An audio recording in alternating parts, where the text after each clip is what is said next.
Hello दोस्तों, good morning. मैं are के शर्मा आपका अपना YouTube channel CJP classes institute में स्वागत करता हूं। आज है 29 मई 2020 शुक्रवार। आज से रिलेटेड जितने भी महत्वपूर्ण करंट अफेयर्स बन सकते थे सारे बनाए गए हैं, जो आपके नेक्स्ट एग्ज़ाम के लिए बहुत ही महत्वपूर्ण है। तो हम लोग चलते हैं पहला नंबर क्वेश्चन के ऊपर जी। उससे पहले अगर आप मेरे चैनल पर नए हैं तो प्लीज़ आप इस चैनल को सब्सक्राइब कर लें और बेल आइकन को दबा दें ताकि हर रोज़ सुबह 6 बजे आपके मोबाइल पर नोटिफिकेशन आए और आप डेली करंट अफेयर्स देख सकें।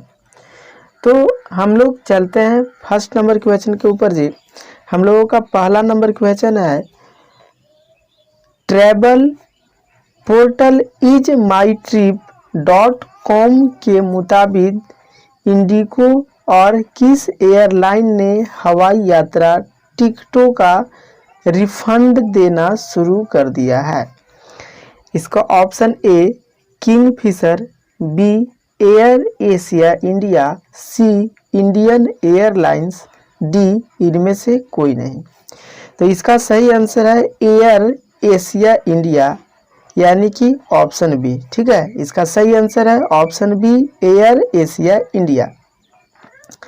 हम लोग जानते हैं इसके ऊपर में सबसे पहले काम कर रहे हैं ट्रैवल पोर्टल izmytrip.com के बारे में। तो यह एक भारतीय ऑनलाइन ट्रैवल एजेंसी है। क्या है जी?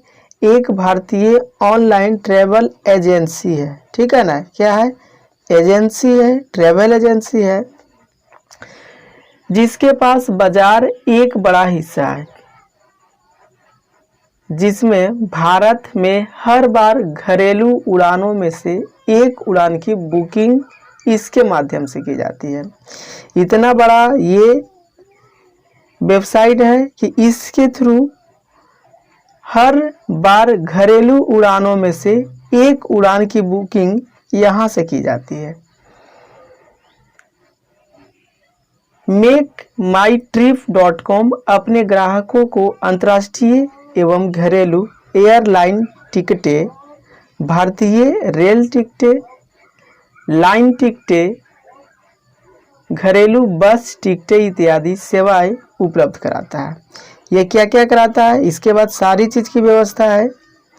ये हम लोगों को अंतर्राष्ट्रीय घरेलू एयरलाइन टिकटें देता है, भारतीय रेल का टिकट देता है, घरेलू बस के टिकट देता है और बहुत सारे कार्य इसके अंतर्गत होते हैं।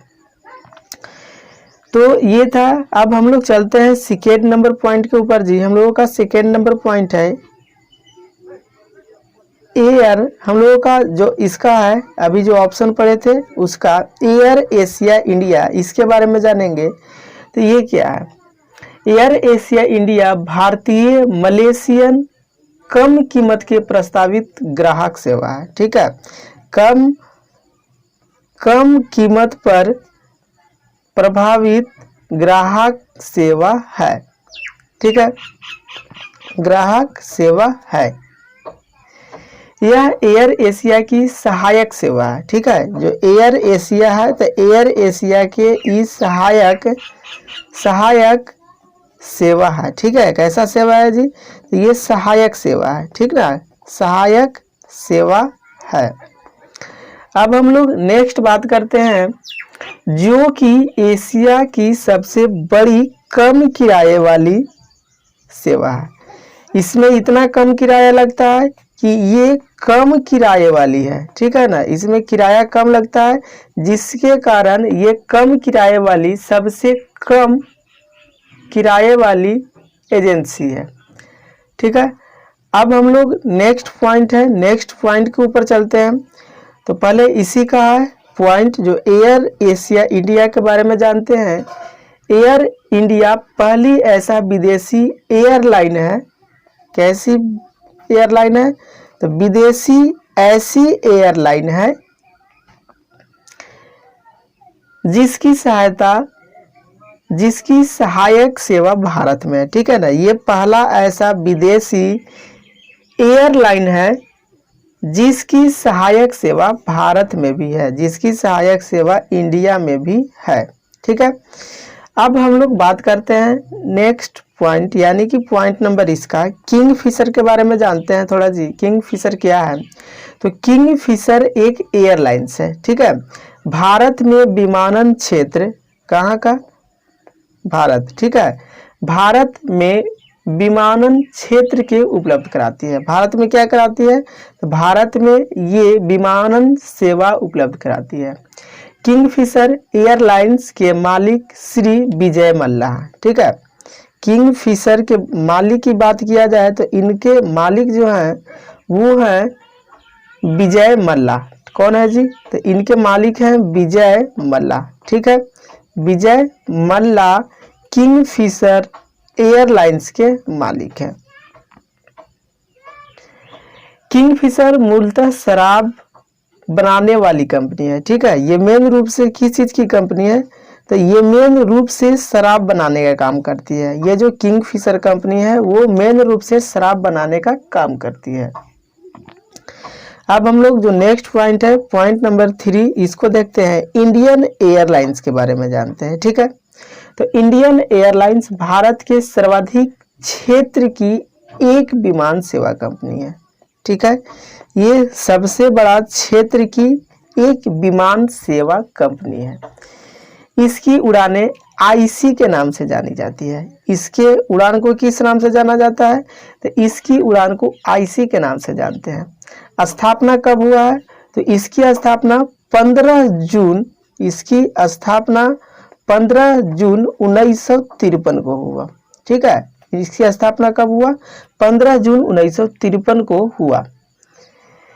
संसद में राष्ट्रीयकरण के बिल द्वारा हुआ है इसकी स्थापना, जिसके फलस्वरूप 2 नए विमान कंपनियां एयर इंडिया, ठीक है ना, दो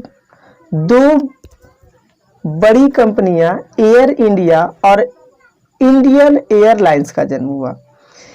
जब इसकी केंद्रीय सरकार द्वारा अनुमति दी गई थी तो 2 सबसे बड़ी कंपनी बाहर निकल के आई, जिसमें से पहला था एयर इंडिया और दूसरा था इंडियन एयरलाइंस एजेंसी। ठीक है, अब हम लोग चलते हैं नेक्स्ट पॉइंट, यानी कि अब हम लोग क्वेश्चन नंबर 2 के ऊपर चलते हैं जी। हम लोगों का अब इसका जो अपना पॉइंट्स है इसको देखते हैं। Air Asia India travel portal ismytrip.com के मुताबिक सोमवार और मंगलवार को कई फ्लाइट्स के रद्द होने पर हाल ही में इंडिगो और किस एयरलाइंस ने हवाई यात्रा के टिकटों को रिफंड देने भी शुरू कर दिया है। रिफंड राशि को कंपनियां ट्रैवल एजेंट के खाते में डालेगी। हम लोग चलते हैं क्वेश्चन नंबर 2 के ऊपर जी। हम लोगों का क्वेश्चन नंबर 2 है, लॉकडाउन के दौरान हरियाणा से अपने पिता को साइकिल पर बिठाकर दरभंगा लाने पर बेटी ज्योति को किस सम्मान से सम्मानित किया गया है?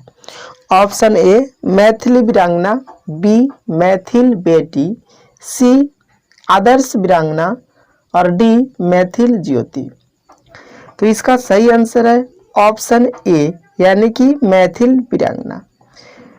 तो पहले हम लोग इसका अपना ऑप्शन देख लेते हैं। इसका क्या है? भारत के बिहार की ज्योति को मैथिल वीरांगना की उपाधि से सम्मानित किया गया है। उन्होंने लॉकडाउन के दौरान हरियाणा से अपने पिता को साइकिल पर बैठाकर दरभंगा वापस लाया। उनके इस कार्य के लिए ताम्रपत्र, प्रस्तावित पत्र, वस्त्र और नगद राशियां देकर सम्मानित किया गया है। अब हम लोग जानते हैं इनके बारे में और जानेंगे, हम लोग डीप में जानेंगे। तो चलिए देखते हैं, इन्हीं के बारे में जानते हैं कि कैसे क्या हुआ। लॉकडाउन में बीमार पिता को साइकिल पर लेकर गुरुग्राम से, कहाँ से जी? गुरुग्राम, ठीक है ना, गुरुग्राम से अपने बीमार पिता को साइकिल पर बैठाकर गुरुग्राम से दरभंगा स्थित अपने गांव सिरहुली पहुंची। ठीक है, कहाँ पहुंची? तो इनका जो गांव था वो सिरहुली गांव था। गुरुग्राम से सिरहुली दरभंगा तक साइकिल से अपने पिता को बैठा कर लेकर आ गए। साइकिल गर्ल ज्योति कुमारी, ठीक है, इनको साइकिल गर्ल के नाम से भी जाना जाता है। राष्ट्रीय फिल्म पुरस्कार विजेता विनोद कापड़ी ने, ठीक है, कौन जी? विनोद कापड़ी। विनोद कापड़ी, विनोद कापड़ी ने फिल्म पुरस्कार विजेता विनोद कापड़ी ने ज्योति की संघर्ष यात्रा पर फिल्म व वेब सीरीज बनाने की घोषणा की है। ठीक है, ये जो विनोद कापड़ी है राष्ट्रीय फिल्म अभिनेता, ठीक है, तो इन्होंने ज्योति के संघर्ष पर फिल्म बनाने की घोषणा की है। इनके पिता का नाम जानते हैं जी। इनका जो मैथिली वीरांगना थी ज्योति, ज्योति के पिताजी का नाम क्या था? तो इनके पिताजी का नाम था मोहन पासवान। क्या नाम था जी? इनके पिताजी का नाम है मोहन पासवान। ठीक है, ज्योति की सराहना अमेरिकी राष्ट्रपति डोनाल्ड ट्रंप की बेटी इवाका ट्रंप ने भी की है। ठीक है, इनकी सराहना डोनाल्ड ट्रंप की बेटी इवांका ट्रंप ने भी की है। ठीक है ना, इवाका ट्रंप ने भी इनकी क्या की? तो इनकी सराहना की। ठीक है, मैथिली वीरांगना की। अब हम लोग नेक्स्ट पॉइंट के ऊपर चलते हैं जी। तो नेक्स्ट पॉइंट है आदर्श वीरांगना। आदर्श वीरांगना किसे कहा जाता है? तो आदर्श वीरांगना झांसी लक्ष्मीबाई को बोला जाता है। ठीक है, किसे बोला जाता है?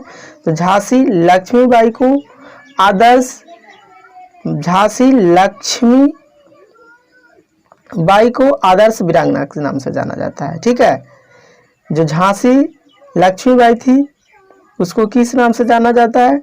तो उनको जाना जाता है आदर्श वीरांगना के नाम से। इनका जन्म कब हुआ था जी? झांसी की जन्म कब हुआ था? तो झांसी जो लक्ष्मीबाई थी उनका जन्म हुआ था काशी में। ठीक है, इनका जन्म कहाँ हुआ था? तो झांसी लक्ष्मीबाई का जन्म हुआ था काशी में। कब हुआ था? तो हुआ था 19 नवंबर को। ठीक है, 19 नवंबर 1835 को हुआ था। झांसी लक्ष्मीबाई का जन्म कब हुआ? तो काशी में हुआ था 19 नवंबर 1835 को हुआ था। इनके पिता का नाम क्या था? तो इनके पिता का नाम था मोरोपंत। ठीक है, इनके पिता का नाम क्या था जी? तो इनके पिता का नाम था मोरोपंत। इनका विवाह कब हुआ? ठीक है, और किनसे हुआ था? इनका विवाह हुआ था 1850 ईस्वी में। इनका विवाह 1850 में हुआ गंगाधर राव से। किनसे हुआ? गंगाधर राव से इनका विवाह करा दिया गया। कब करा दिया गया? 1850 में करा दिया गया। अब हम लोग चलते हैं नेक्स्ट क्वेश्चन नंबर 3 के ऊपर जी। हम लोगों का क्वेश्चन नंबर 3 है, हाल ही में किसने नेशनल पेंशन सिस्टम में खाता खोलने आधार बेस्ड पेपरलेस केवाईसी को मंजूरी दे दी है? ऑप्शन ए PFRDA, बी नीति आयोग, सी योजना आयोग, डी रक्षा मंत्रालय। तो इसका सही आंसर है ऑप्शन ए यानी कि PFRD। ठीक है, PFRD यानी pension fund regulatory and development authority of India ने हाल ही में नेशनल पेंशन सिस्टम में खाता खोलने आधार बेस्ड पेपरलेस केवाईसी मंजूरी दे दी है। इस पेपरलेस केवाईसी वेरिफिकेशन में सिर्फ 12 संख्या वाले पत्र की फिजिकल कॉपी देनी होती है। ठीक है, अब हम लोग चलते हैं इसके पॉइंट्स के ऊपर। तो हम लोग सबसे पहले जानते हैं नेशनल पेंशन के बारे में। ठीक है, यहाँ पर नेशनल पेंशन है, ये नेशनल पेंशन सिस्टम, इसके बारे में जानते हैं। तो नेशनल पेंशन सिस्टम भारत सरकार द्वारा शुरू की गई एक पेंशन योजना है। किसके द्वारा शुरू की गई है? तो ये भारत सरकार द्वारा चालू की गई एक पेंशन योजना है। ठीक है, पेंशन योजना है। इसको रिटायरमेंट सेविंग स्कीम के नाम से भी जाना जाता है। एनपीएस इसका शॉर्ट फॉर्म है। ठीक है, NPS national pension system. National pension system एक प्रकार की पेंशन कम इन्वेस्टमेंट स्कीम है जो कि बाजार आधारित रिटर्न की गारंटी देती है। ठीक है, ये जो है ये स्कीम गारंटी देती है। किस चीज़ की गारंटी देती है? तो कम स्कीम की गारंटी देती है। ठीक है, इसका आरंभ कब हुआ जी? तो इसका आरंभ हुआ 1 जनवरी 2004 को। ठीक है, ये जो है नेशनल पेंशन योजना सिस्टम, इसका 1 जनवरी 2004 का 1 जनवरी, ठीक है, 1 जनवरी 2004 को 1 जनवरी, ठीक है, 1 जनवरी 2004 को इसका आरंभ हुआ। अब हम लोग इसी में जो नेक्स्ट पॉइंट है इसको देखते हैं। तो नेक्स्ट पॉइंट है नीति आयोग। नीति आयोग किसे कहा जाता है? तो नीति आयोग राष्ट्रीय भारत परिवर्तन संस्थान है। ठीक है, इसका नाम क्या है? राष्ट्रीय भारत परिवर्तन संस्थान। भारत सरकार द्वारा गठित एक नया संस्थान है। ठीक है, क्या है जी? एक नया संस्थान है जो भारत सरकार द्वारा स्थापित किया गया है। ठीक है, जिसे योजना आयोग के स्थान पर बनाया गया। इसको किसके स्थान पर बनाया गया? तो इसको योजना आयोग के स्थान पर बनाया गया। ठीक है, योजना आयोग के स्थान पर इसको बनाया गया है। इसकी शुरुआत की जाए तो इसकी स्थापना 1 जनवरी 2005 को हुई थी। इसकी स्थापना कब हुई जी? तो इसकी स्थापना 1 जनवरी 2015 को हुई। ठीक है, इसकी स्थापना कब हुई? तो इसकी स्थापना हुई 1 जनवरी 2015 को। इस नए संस्थान के संबंध में जानकारी देने वाली मंत्री मंडल बनाया गया जो 1 जनवरी 2015 को था। इस दिन इसके संबंध में जानकारी देने वाला मंत्री मंडल बनाया गया। क्या बनाया गया? तो मंत्री मंडल बनाया गया। ठीक है, ये बनाया गया था। मंत्रिमंडल कब बनाया गया नीति आयोग के लिए? तो 1 जनवरी 2015 को।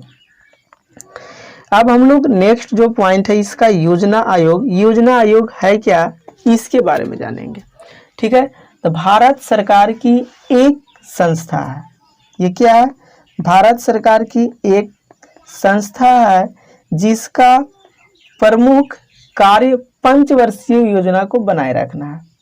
प्रधानमंत्री नरेंद्र मोदी ने 2014, ठीक है, 2014 में अपने पहले स्वतंत्र दिवस के भाषण में यह कहा था कि उनका इरादा योजना कमीशन भंग करना है। ठीक है, क्या करना है? योजना कमीशन को भंग करना है। 2014 में इस संस्था का नाम बदल करके रख दिया गया नीति आयोग। ठीक है, 2014 में इसका नाम बदल दिया गया और इसका नाम नीति आयोग रख दिया गया। क्या रख दिया गया जी? 2014 में इसका नाम बदल करके नीति आयोग रख दिया गया। योजना आयोग का नाम बदल दिया गया 2014 में और नीति आयोग रख दिया गया। ठीक है, यानी कि राष्ट्रीय भारत परिवर्तन संस्था। अब हम लोग जो नेक्स्ट पॉइंट है इसका रक्षा मंत्रालय होता क्या है इसके बारे में जानेंगे। तो रक्षा मंत्रालय का प्रमुख कार्य है रक्षा। ठीक है, रक्षा और सुरक्षा प्रदान करना। इसका मेन काम क्या है जी? तो इसका मेन काम है रक्षा और सुरक्षा प्रदान करना। ठीक है, रक्षा मंत्रालय के 4 विभागों का मिला जुला रूप है। ये जो रक्षा मंत्रालय है ये 4 विभागों का मिला जुला रूप है। इसमें जो पहला है वो है रक्षा उत्पाद विभाग, डीडीपी। ठीक है, क्या है? डीडीपी यानी रक्षा विकास, डीडीपी यानी रक्षा उत्पाद विभाग। ठीक है, अब हम लोग जो नेक्स्ट पॉइंट है, दूसरा पॉइंट है इसका, वो है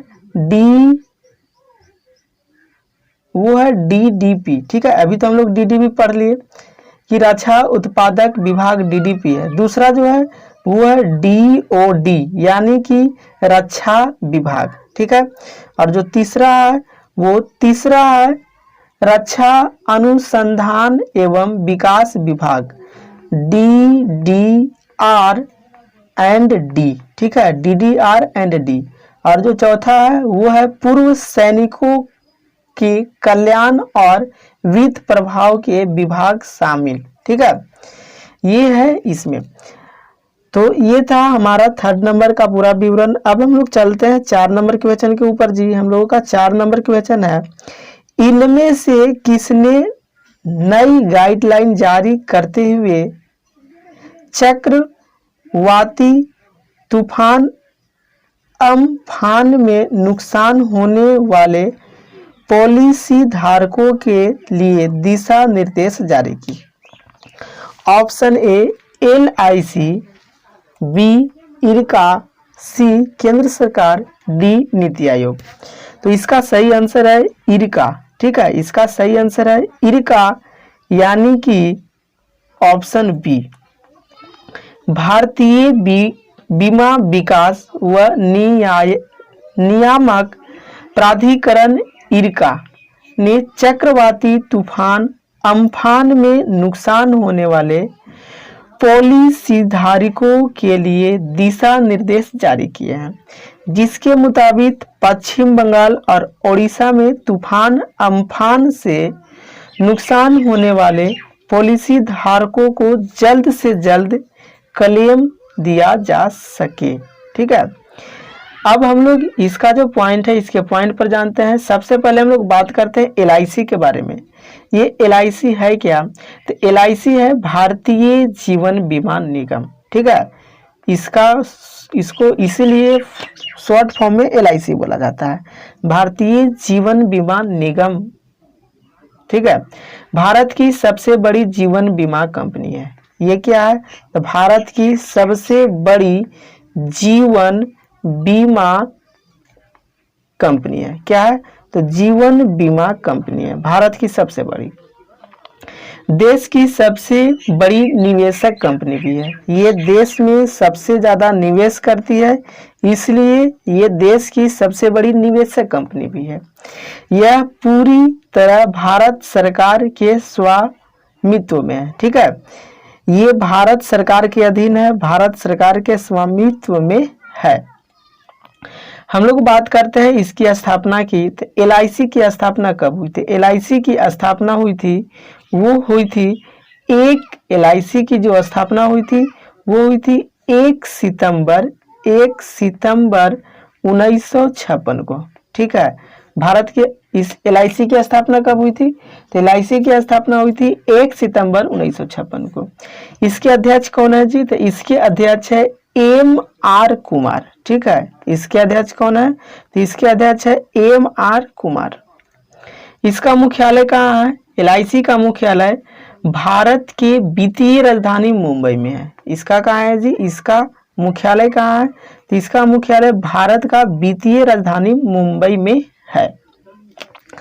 अब हम लोग चलते हैं नेक्स्ट पॉइंट के ऊपर जी। हम लोगों का है नेक्स्ट पॉइंट, हम लोग देखेंगे केंद्र सरकार के बारे में। ठीक है, अब केंद्र सरकार के बारे में देखेंगे। केंद्र सरकार किसी राष्ट्र राज्य की सरकार होती है। ठीक है, किसी राष्ट्र राज्य की सरकार होती है तथा एकात्मक राज्य की विशेषता है। यह संघीय सरकार की तरह ही होती है। यह कैसा होता है? तो ये जो संघीय सरकार होता है, तो संघीय सरकार की तरह होती है केंद्र सरकार। ठीक है, संघीय सरकार की तरह होती है केंद्र सरकार, जिसमें अनेक स्तरों पर इसके सदस्य राज्यों द्वारा अधिकृत दिए हुए अलग अलग अधिकार हो सकते हैं। ठीक है, अब हम लोग जो है नेक्स्ट यानी कि 5 नंबर क्वेश्चन का डिस्कशन करेंगे जी। हम लोगों का 5 नंबर क्वेश्चन है, केंद्र सरकार ने लॉकडाउन के दौरान किस योजना के तहत लगभग 19,100 करोड़ रुपये की राशि बांटी है? ऑप्शन ए पीएम किसान सम्मान निधि योजना, बी पीएम जीवन बीमा योजना, सी पीएम आयुष्मान भारत योजना, डी पीएम जिज्ञासा योजना। तो इसका सही आंसर है ऑप्शन ए यानी कि पीएम किसान सम्मान निधि योजना। ये क्या है तो यहाँ से देखते हैं। सबसे पहले हम लोग इसका पॉइंट देखेंगे, तो चलिए पहले इसका अपना पॉइंट देख लेते हैं। तो ये है कोरोना वायरस के बचने के लिए लगाए गए लॉकडाउन के दौरान केंद्र सरकार ने पीएम किसान सम्मान निधि योजना के तहत लगभग 19,100 करोड़ रुपए की राशि बांटी है, जिससे सरकार के करीब 9.55 करोड़ किसान परिवारों को लाभ हुआ है। ठीक है, अब हम लोग जो इसका पॉइंट था इसका पॉइंट हो गया। अब यहाँ से इसके बारे में और डीप में नॉलेज लेते हैं। पीएम किसान सम्मान निधि योजना, इस योजना के तहत सरकार किसानों को बैंक खाते में हर साल 6,000 रुपये भेज रही है। कितना रुपये भेज रही है? 6,000 रुपये। ये रुपया जो है वो 3 किस्तों में भेजा जा रहा है। 3 किस्तों में ये रुपया भेजा जा रहा है। 6,000 जो रुपये है वो 3 किस्तों में 2-2 हज़ार रुपया करके भेजा जा रहा है। ठीक है, 2-2 हज़ार करके जो किसान के अकाउंट है, खाते हैं, उसमें भेजे जा रहे हैं। अब हम लोग नेक्स्ट पॉइंट यानी कि पीएम जीवन बीमा के बारे में जानेंगे। ठीक है, पीएम जीवन बीमा योजना भारत सरकार द्वारा समर्पित एक जीवन बीमा योजना है। इसका आरंभ कब हुआ? तो इसका आरंभ कोलकाता में हुआ। ठीक है, कहाँ हुआ? तो इसका आरंभ कोलकाता में हुआ 1 मई 2014 को। कब हुआ जी? 1 मई 2014 को पीएम जीवन बीमा योजना की शुरुआत हुई थी। प्रधानमंत्री द्वारा शुरुआत की गई थी। भारत सरकार ने समाज के गरीब और कम आय वर्ग के विकास के लिए जीवन बीमा योजना चलाई है। यह योजना 18 से 50 वर्ष के व्यक्तियों के लिए है। ठीक है, इसमें कितने एज के लोग सम्मिलित हो सकते हैं? तो इसमें 18 से 50 वर्ष के एज के लोग सम्मिलित हो सकते हैं। अब हम लोग नेक्स्ट पॉइंट देखते हैं। नेक्स्ट पॉइंट है पीएम आयुष्मान भारत योजना। आयुष्मान भारत योजना या फिर इसी का नाम है इसी का दूसरा नाम है प्रधान मंत्रि जन आरोग्य योजना। भारत सरकार की एक स्वास्थ्य योजना है। ठीक है, ये कैसा है? तो ये भारत सरकार का एक स्वास्थ्य योजना है। इस योजना के तहत इसकी शुरुआत कब की गई? तो इसकी शुरुआत 1 अप्रैल को की गई। ठीक है, कब की गई? 1 अप्रैल 2018 को की गई। 1 अप्रैल 2018 की इसकी शुरुआत की गई। 2018 के बजट में वित्त मंत्री जो अरुण जेटली थे, ठीक है, कौन थे जी? अरुण जेटली जो वित्त मंत्री थे, उन्होंने इस योजना की घोषणा की। कौन किए थे? वित्त मंत्री अरुण जेटली इस योजना की घोषणा की है।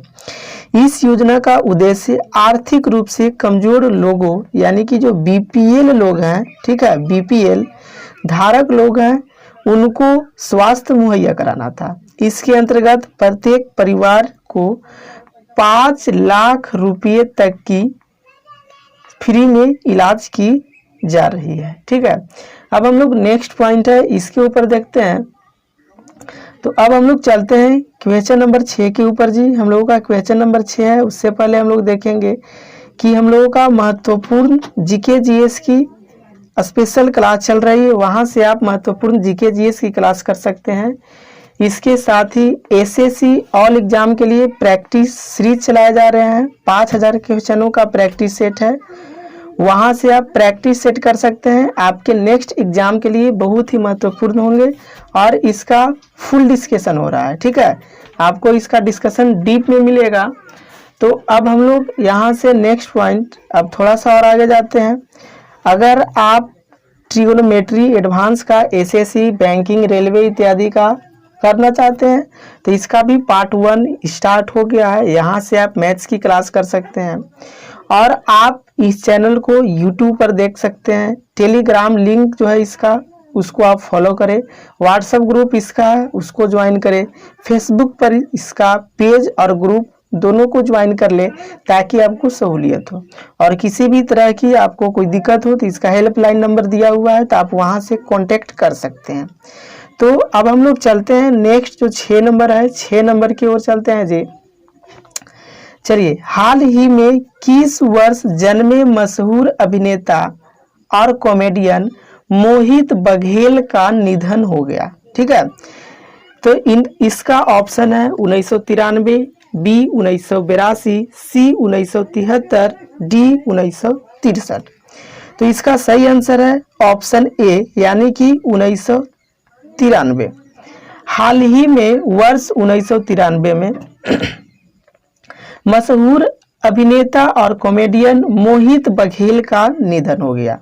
वे कैंसर को पीड़ित थे। सलमान खान और असिन के साथ मोहित फिल्म रेडी में नजर आ चुके थे, ठीक है। उन्होंने फिल्म में अमर चौधरी की किरदार निभाया था। अब हम लोग इनके बारे में और डीप में जान लेते हैं। तो इनके बारे में चलिए देखिए, ये 27 वर्ष के उम्र में इनका निधन हो गया जी। इनका उम्र 27 वर्ष था। तो इनका मृत्यु कब हुआ? तो इनका मृत्यु हो गया 24 मई 2020 को, ठीक है। इनका 24 मई जो है उस तिथि को इनका मृत्यु हो गया। कैंसर से पीड़ित थे, ठीक है, किडनी कैंसर से पीड़ित थे ये। इनका जन्म कब हुआ? तो इनका जन्म हुआ था 7 जून 1993 को, ठीक है। इनका जन्म कब हुआ था? तो 7 जून 1993 को इनका जन्म हुआ था। इनका जन्म कहाँ हुआ था? तो इनका जन्म हुआ था मथुरा में, ठीक है। इनका जन्म हुआ था मथुरा में। ये है इनके बारे में महत्वपूर्ण जानकारी। अब हम लोग चलते हैं क्वेश्चन नंबर 7 के ऊपर। हम लोगों का क्वेश्चन नंबर 7 है, विश्व स्वास्थ्य संगठन ने विश्व में फैले कोरोना वायरस से निपटने के लिए किस नाम के फाउंडेशन संगठन का गठन किया है, ठीक है। इसका ऑप्शन है WHO corona foundation, WHO foundation, WHO mini foundation और चौथा ऑप्शन है फाउंडेशन ऑफ कोरोना। तो इसका सही आंसर है जी WHO फाउंडेशन, ठीक है। इसका सही आंसर है ऑप्शन बी WHO फाउंडेशन। इसके बारे में जो मेन पॉइंट है वो देखते हैं। विश्व स्वास्थ्य संगठन ने विश्व में फैले कोरोना वायरस से निपटने के लिए हाल ही में WHO फाउंडेशन नाम के फाउंडेशन का गठन किया, जो कि महामारी से निपटने के लिए फंडिंग इकट्ठी करेगी, ठीक है, फंड इकट्ठा करेगी, जिसमें देशों के साथ आम लोगों से भी सहायता ली जाएगी, ठीक है। अब हम लोग और जानते हैं डीप में विश्व स्वास्थ्य संगठन के बारे में, ठीक है। तो विश्व स्वास्थ्य संगठन यानी कि WHO विश्व स्वास्थ्य संगठन है, वर्ल्ड हेल्थ ऑर्गेनाइजेशन। तो अब हम लोग इसके बारे में देखते हैं। ये जो है ये विश्व के देशों को स्वास्थ्य संबंधित समस्याओं पर आपसी सहयोग के लिए बनाया गया है। ये किस लिए बनाया गया है? तो देश के जो आपसी सहयोग स्वास्थ्य के लिए है, उसके लिए बनाया गया है, स्वास्थ्य के लिए, आपसी सहयोग के लिए बनाया गया है। इससे के 194 सदस्य हैं, ठीक है, इसके 194 देश सदस्य हैं जी, जिसमें भारत भी है। इसकी स्थापना कब की गई थी? तो इसकी स्थापना जो थी वो 7 अप्रैल 1948 को की गई। इसकी स्थापना कब की गई? इसकी स्थापना 7 अप्रैल 1948 को की गई। इसकी मुख्यालय कहाँ है? तो इसका मुख्यालय जिनेवा में है, ठीक है, इसकी मुख्यालय कहाँ है? जिनेवा में है, और जिनेवा स्विट्जरलैंड में, ठीक है, जिनेवा कहाँ है? तो जिनेवा स्विट्जरलैंड में है, ठीक है, जिनेवा कहाँ है? जिनेवा स्विट्जरलैंड में है। अब हम लोग चलते हैं नेक्स्ट पॉइंट के ऊपर। पॉइंट नंबर हम लोग जो है 8 नंबर क्वेश्चन करेंगे जी। 19 मई को विश्व भर में कौन सा दिवस मनाया जाता है? ऑप्शन ए विश्व पाचन स्वास्थ्य दिवस, बी विश्व निरोग दिवस, सी विश्व स्वास्थ्य दिवस, और डी विश्व दवा दिवस। तो इसका सही आंसर है विश्व पाचन स्वास्थ्य दिवस, यानी कि ऑप्शन ए। 29 मई को विश्व भर में विश्व पाचन स्वास्थ्य दिवस, वर्ल्ड डाइजेस्ट हेल्थ डे मनाया जाता है। इसको WHO आदि और WGO और WGOF के सहयोग से विश्व भर में मनाया जाता है। अब हम लोग इसके जो मेन पॉइंट है इसके बारे में और जानते हैं। विश्व स्वास्थ्य डे के बारे में जानेंगे अब, ठीक है। ये जो है तो ये 7 अप्रैल को मनाया जाता है, ठीक है। कब मनाया जाता है? 7 अप्रैल को मनाया जाता है। क्यों मनाया जाता है? क्योंकि 7 अप्रैल 1948 को विश्व स्वास्थ्य संगठन की स्थापना की गई थी, ठीक है ना, इसीलिए इसको मनाया जाता है। अब हम लोग चलते हैं नेक्स्ट क्वेश्चन के ऊपर चलते हैं जी। तो हम लोग का जो नेक्स्ट क्वेश्चन है वो 9 नंबर क्वेश्चन है, इसके बारे में अब हम लोग जानेंगे। तो चलिए, निम्न में से कौन सा देश समलैंगिक विवाह को कानूनी मान्यता देकर लैटिन अमेरिका के 6 देशों में शामिल हो गया है? Option A Costa Rica, B Brazil, C Cuba, और डी कनाडा। तो इसका सही आंसर है कोस्टा रिका, यानी कि ऑप्शन ए। कोस्टा रिका हाल ही में समलैंगिक विवाह को कानूनी मान्यता देकर लैटिन अमेरिका के 6 देशों में शामिल हो गया है, जिन्होंने समलैंगिक विवाह को कानूनी मंजूरी दी है। पिछले वर्ष इक्वाडोर ने समलैंगिक विवाह को कानूनी मान्यता दी थी। पिछला बार कौन दिया था? तो पिछला बार इक्वाडोर ने समलैंगिक विवाह को कानूनी मान्यता दिया था।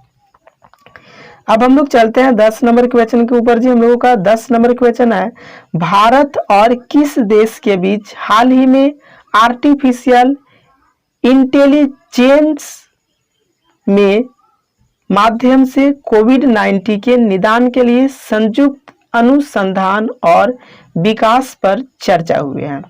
ऑप्शन ए चीन, बी अमेरिका, सी इजराइल, और डी ईरान।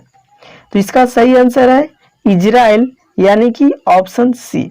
भारत के प्रधानमंत्री नरेंद्र मोदी और इजराइल के प्रधानमंत्री नेतन्याहू के बीच हाल ही में और आर्टिफिशियल इंटेलिजेंस के माध्यम से कोविड-19 के निदान के लिए संयुक्त अनुसंधान और विकास पर चर्चा हुई है, जिसमें दोनों देशों के बीच वैज्ञानिक सहयोग का विस्तार करने के लिए विचार विमर्श हुआ है।